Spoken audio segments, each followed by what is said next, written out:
Welcome to Discover Top 10 Places, the channel where we don't just explore destinations, we uncover the stories behind the borders. Today's episode is not about dreamy beaches or tourist havens. It's about truth, the hidden reality of geopolitics. This is the journey through 10 countries where Americans are not welcome in 2025. These are not just names on a map, they are nations shaped by war, revolution, sanctions, and deep political scars. While a US passport is one of the most powerful in the world, there are still places where it cannot open doors, not because of distance, but because of distrust. Let's begin with North Korea, a nation locked in time. The border is sealed.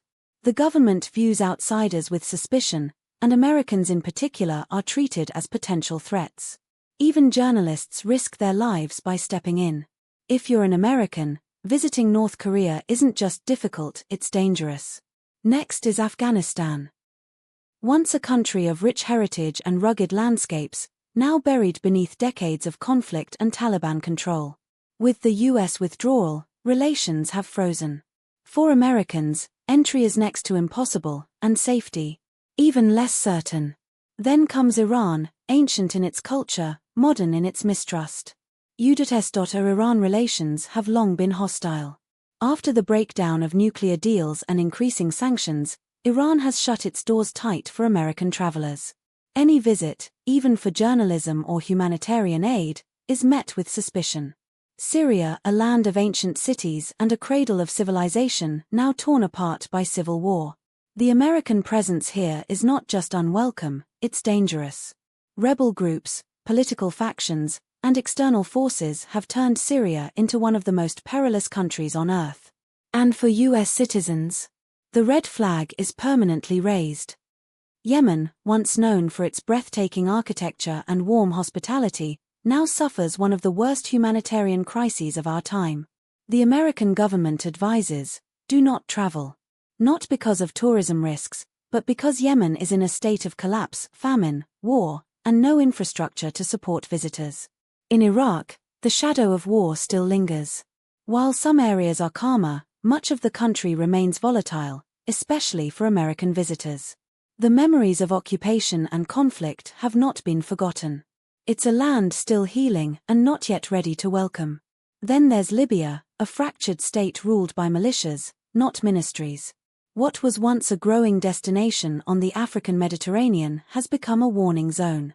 Armed conflict, no government stability, and anti-American sentiments make travel a high-stakes gamble.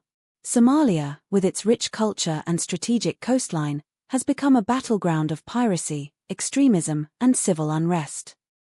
Americans, and many other foreigners, are considered high-risk targets. Safety can't be guaranteed, not even in the capital. In Venezuela, the story is one of political collapse and economic misery.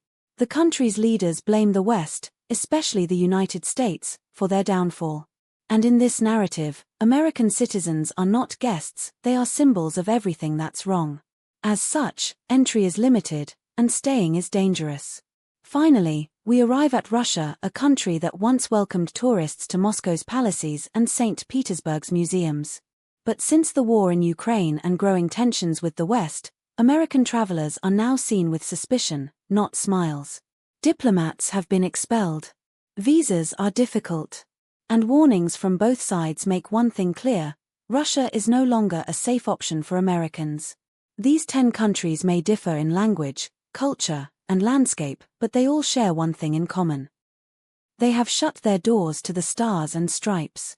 But here's the deeper message. Dear viewers, this video is not meant to spark fear.